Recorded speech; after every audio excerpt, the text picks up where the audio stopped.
안녕하세요. 책드레입니다. 올 장마는 유난히 긴 것 같아요. 네. 며칠 퍼붓고 다시 해가 나와 기온과 습도가 높아서 정말 여름의 한가운데에 있는 듯합니다.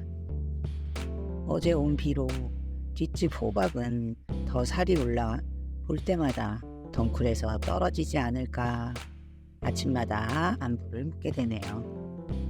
아직 익으려면 조금 더 있어야 할 텐데 하면서 바라봅니다. 초록이들은 이제 물과 햇볕으로 짙푸른 초록으로 색을 바꾸어 잎이 무성해져서 우리에게 시원한 그늘을 선사하고 있어요. 많이 덥지? 이리 와 라고 하는 듯합니다. 책들에가 하루하루 차곡차곡 채워가는 천안동 하늘쌤 작은 도서관의 소식을 전해드리는 하늘쌤 라이브 1230을 시작해 보겠습니다. 첫 번째는 월요일 2시에 진행되는 하늘쌤에 모여 뜨개 친구입니다. 이제 앞판 몸통 줄이기를 시작하였습니다. 코를 줄이면서 꽈배기 무늬도 이어서 하는 작업이라 한 단 한 단 신중하게 떠보았습니다.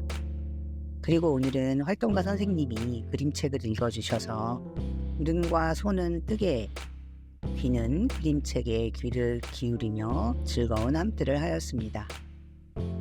뜨개하며 그림책을 보는 것도 재미있고 함께 그림책 이야기를 나눌 수 있어 이 시간이 더 알차다고 하셔서 다음 주에도 책친구에서 진행하는 그림책을 함께 보기로 하였습니다. 다음 주에는 목파임을 하기로 하며 뿌듯한 마음을 안고 마쳤습니다. 두 번째는 수요일 2시에 진행되는 책친구 성인반 너의 생각을 들려줘입니다. 이번 시간에는 한민복 시인의 흔들린다를 함께 했습니다. 창비에서 펴낸 눈물을 자르는 눈꺼풀처럼에 실린 흔들린다는 2017년 작가정신에서 시그림책으로 펴냈습니다.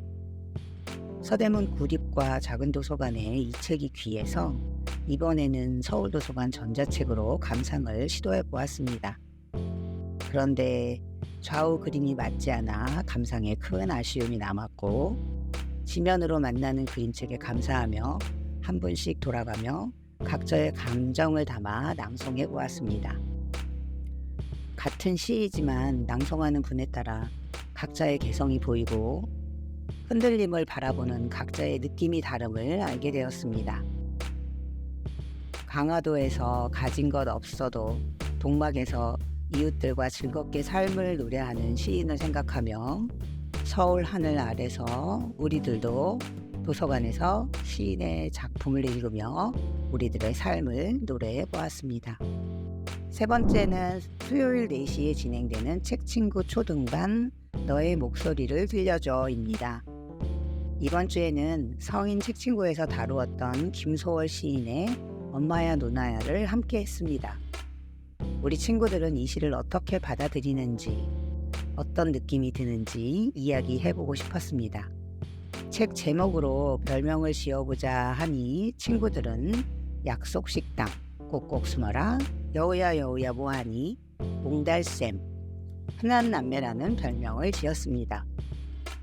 김소월 시인에 대한 소개를 우리 친구들이 태어나기 오래전에 세상을 뜨신 작가님의 삶을 소개하고 그림책이 아닌 동시로 동시의 장면들을 머릿속으로 상상하며 돌아가며 읽어보고 서로의 느낌을 나누고서 그림책을 소개하며 그림을 보면서 다시 느낌을 나누어 보았습니다.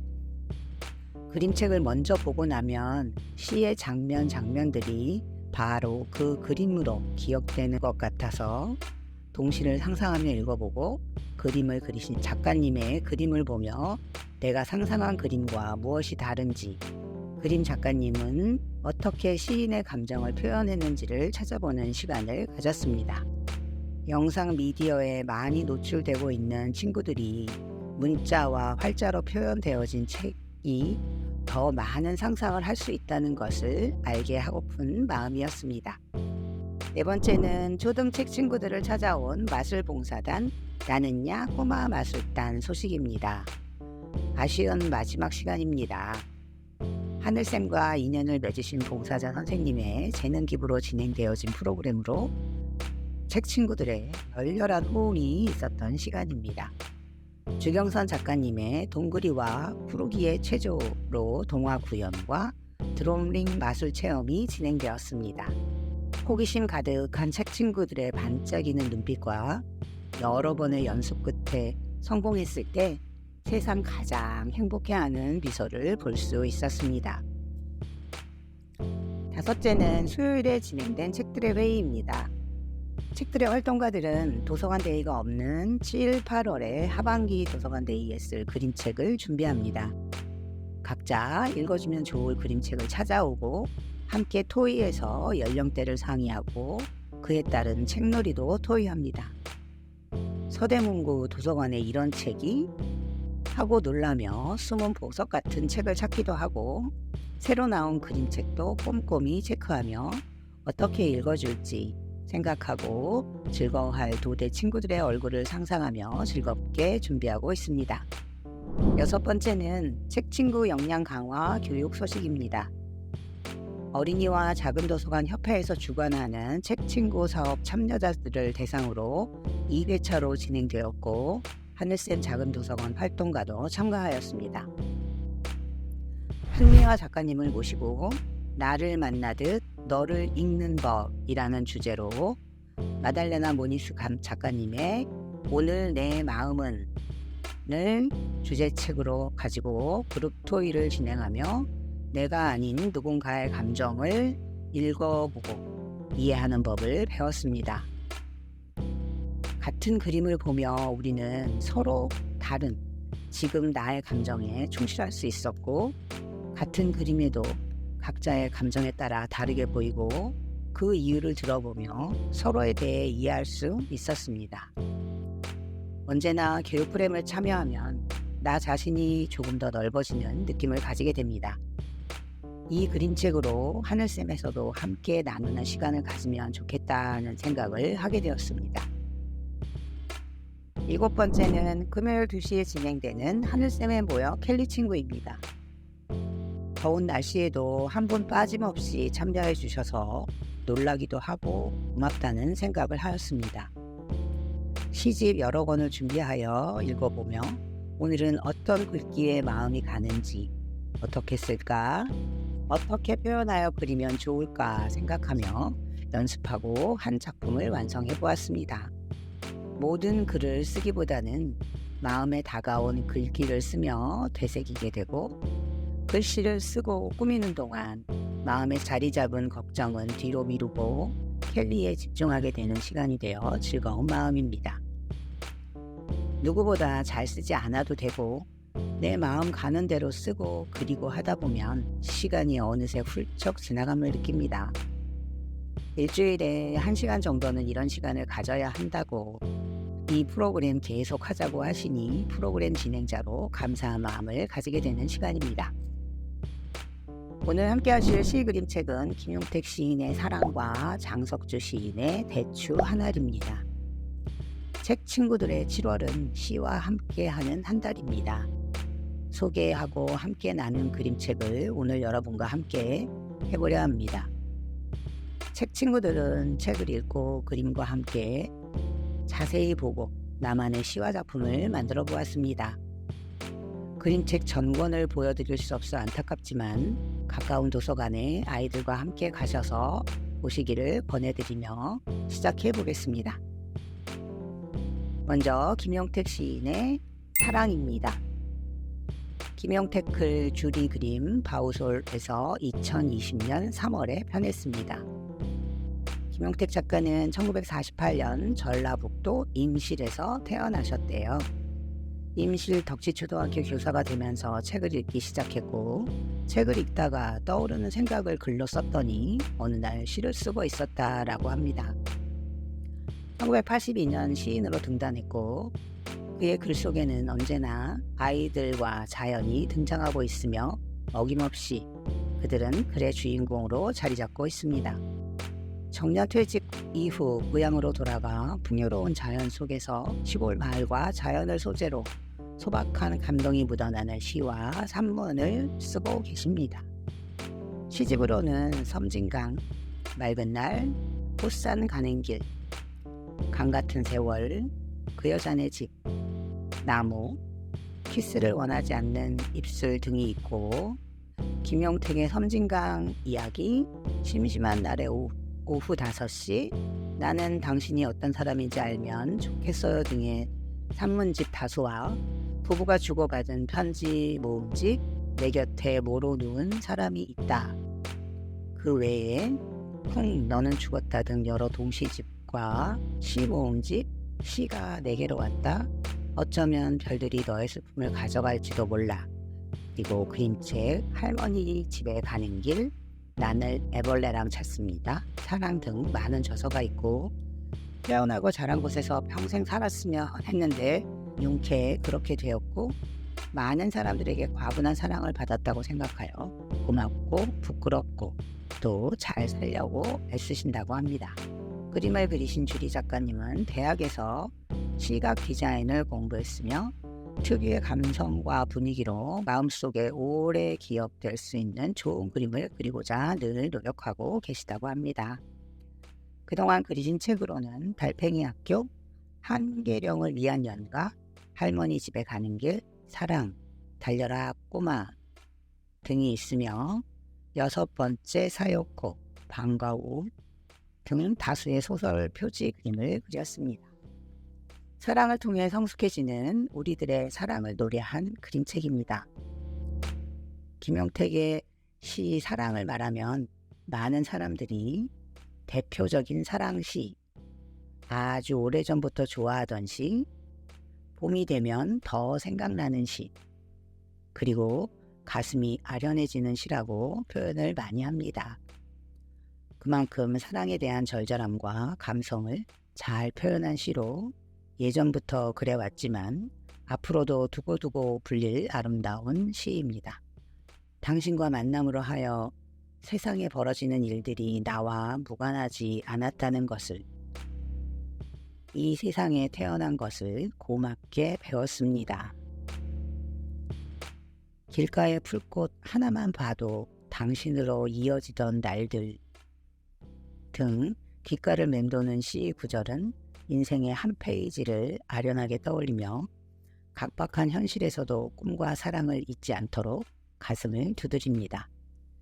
시인은 사랑을 통해 성숙해지는 자신을 깊은 통찰력으로 감수성 있게 표현하였고, 이 책을 통해 사랑하고 사랑받으며 살아가는 사무치게 아름다운 우리의 삶을 이해하며 어른으로 성장하게 합니다.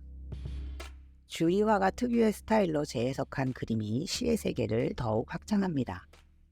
책 표지를 넘기면 앞쪽 면지는 이별 직후 아픔을 담아 흑백으로, 뒤쪽 면지는 아픔을 극복한 빛이 든 컬러로 마무리됩니다. 앞에서부터 뒤로 갈수록 점차 색감이 살아나며 화사하고 선명한 개나리 노란빛의 더없이 아름다운 사랑과 이별로 표현됩니다. 절로 감탄이 나올 만큼 실감나는 그림 안에는 화가가 새롭게 해석하고 떠올린 사랑이 오롯이 담겨 있습니다.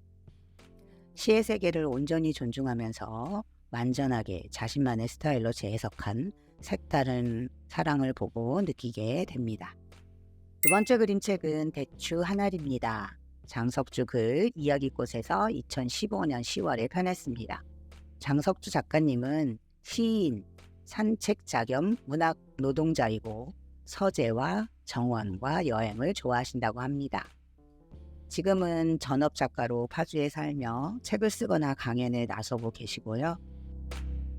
1955년 1월 충남 논산에서 출생하였고, 나이가 20살이던 1975년 월간문학 신인상에 시가 당선되고, 24시 되던 1979년 조선일보와 동아일보 신춘문예에 각각 시와 문학 평론이 입상하면서 등단 절차를 마치고 무려원 편집장을 거쳐 청하 출판사를 직접 경영하는 동안 15년간을 출판 편집 발행인으로 일하셨습니다.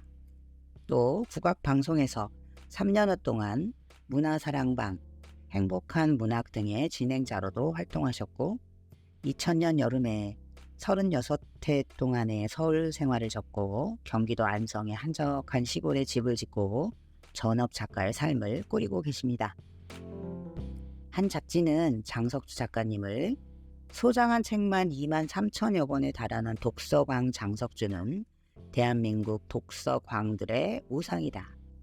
하지만 많이 읽고 많이 쓴다고 해서 안으로만 침잠하는 그런 류의 사람은 아니다라고 소개하고 있습니다. 20살에 시인으로 등단한 후 15년을 출판 기획자로 살았지만 더는 머리로 이해할 수 없는 세상이 되자 업을 접고 문학 비평가와 북 칼럼니스트로 활동해왔고 안성에 있는 호숫가 옆에 수졸제에 2만여 권의 책을 모셔두고 닷새는 서울에 기거하며 방송 진행과 원고 집필에 몰두하고 주말이면 안식을 취하는 그는 다양성의 시대에 만개하기 시작한 마이너리티들의 롤 모델이 아닐까 생각됩니다. 저서로는 몽의 항로, 헤어진 사람의 품에 얼굴을 묻고 울었다. 일요일과 나쁜 날씨, 행복은 누추하고 불행은 찬란하다. 불면의 등불이 너를 인도한다. 그리고 단순한 것이 아름답다. 고독의 권유, 우리는 서로 조심하라고 말하며 걸었다 등이 있습니다. 그림을 그리신 유리 작가님은 경기도 여주의 나지막한 숲으로 둘러싸인 농장에서 태어나고 자라서인지 자연 속에서 농장의 동물들과 함께했던 시간이 작가의 가장 큰 자산이 되었다고 합니다. 대학에서 도자기 공예를 전공하고 일러스트레이션 학교에서 그림책과 일러스트레이션을 공부하셨습니다. 작품으로는 돼지 이야기가 있습니다. 가을, 무얼하든 알맞은 계절입니다. 하지만 뭐니 해도 사색에 잠기기 딱 좋은 계절이지요. 치열했던 여름을 견뎌낸 온갖 생명들이 익어가고 발해가고 저물어가는 풍경 속에 서면 저절로 만감이 교차하고 생각이 깊어집니다. 이런 사유의 계절에 어울리는 그림책입니다. 먼 나라 시인은 모래 한 알에서 세계를 보았고 먼 옛날 스님은 먼지 한 톨에서 우주를 보았습니다. 그리고 이 땅의 시인이 가을 가지 끝에 달린 대추 하나를 들여다봅니다. 시인은 무엇을 보았을까요? 저게 저절로 붉어질 리 있을까?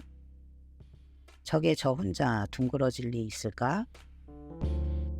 대추가 가을이면 연그러 붉고 둥그러진다는 당연함의 질문을 던지는 순간 그 대추는 태풍과 천둥벼락, 무서리와 땡볕을 견뎌낸 놀라운 존재가 됩니다. 비와 바람과 햇빛과 달빛, 그리고 세월의 축복을 받은 귀한 존재가 됩니다. 나아가 그 모든 것과 인연을 맺은 관계 속의 존재가 됩니다. 그 시련과 축복과 그것을 주고받고 견디고 품는 인연과 관계가 곧 우주의 내용이니 얼핏 대수롭지 않아 보이는 대추 한 알 속에 온 우주가 있는 것이지요. 하물며 사람이야 더 말할 나이가 있을까요? 가족과 친구, 이웃과 동료, 그 숱한 인연 속에서 나날의 시련을 함께 이겨내고 축복을 함께 받으며 한 해 그리고 또 한 해를 더불어 살아내는 우리네 삶이야말로 온 우주를 품은 놀라움이 아닐까요? 시인은 그러나 그 모든 것을 말하지 않습니다. 간결한 언어의 행간에 길고 긴 이야기를 감추어 놓고 누군가 읽어내길 기다리지요. 화가는 그 이야기를 그림으로 그렸습니다. 하지만 그림 또한 시와 같아서 보여주되 모든 것을 말하지는 않습니다. 이 그림책의 글은 2009년 가을 광화문 교보빌딩에 광화문 글판으로 걸렸던 시 대추 한 알의 전문입니다. 1998년 고은의 시 낯선 곳을 필두로 1년에 4번 철이 바뀔 때마다 문학 작품의 감동적인 글귀들을 선정 게시해 오고 있는 광화문 글판은 도심 한가운데서 오가는 사람들의 마음을 어루만져 주기도 하고 사색에 잠기게도 합니다. 장석주 시인의 대추 한 알 또한 많은 사람들이 보고 위로를 받기도 자긍심을 되찾기도 했다고 합니다. 도심 한복판 무심코 지나치다 마주치는 글귀가 얼마나 소중했던지 그 기억이 생생하고 지날 때마다 눈길이 가게 되고 궁금해집니다. 이번 주가 방학의 시작이네요. 방학이라 즐거운 아이들과 달리 양육자분들은 어찌 지내나 걱정도 하시네요. 꼭 어디를 가서 보아야만 하는 걸까요? 집에서 함께 할 수 있는 일을 찾아보시는 것은 어떨까요? 예를 들어 밀가루 반죽을 함께 만들어 수제비를 만들기나 수박을 동그랗게 파서 화채 만들기를 함께 해보시는 건 어떨까 합니다. 함께 한 시간을 아이들은 소중하게 기억하게 될 듯합니다. 이제 휴가철이 되어가네요. 올 휴가에는 또 어떤 추억으로 채워질지 건강하게 다녀오시길 바랍니다. 오늘도 귀한 시간 함께 해주셔서 고맙습니다. 천안동 하늘샘 작은 도서관을 채워가는 책들이었습니다.